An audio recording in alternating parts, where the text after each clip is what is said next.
Pas 2 orëve gjysmë provim në gjuhën e huaj, maturantët në Shkodër kanë dhënë përshtypjet e para mbi vështirësitë e provimit. Ata tregojnë se pyetjet ishin të nivelit mesatar dhe se nuk kanë hasur vështirësi në plotësimin e tezës së provimit.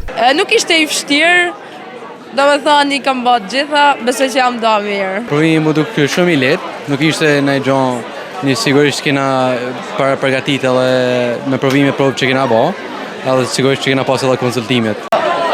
Më duke lehtë, më zonë se i fje mirë, kështu që për mua ka kanë bëjagi lehtë, edhe inshallah suksese për tonë. Provimi ishte shumë i thjeshtë, besoj se kena dalë mirë tonë. Pak i vështirë, po kena kry. Eseja me thënë drejtën, eseja ishte më vështira. Me thënë drejtën, testi ishte super i lehtë.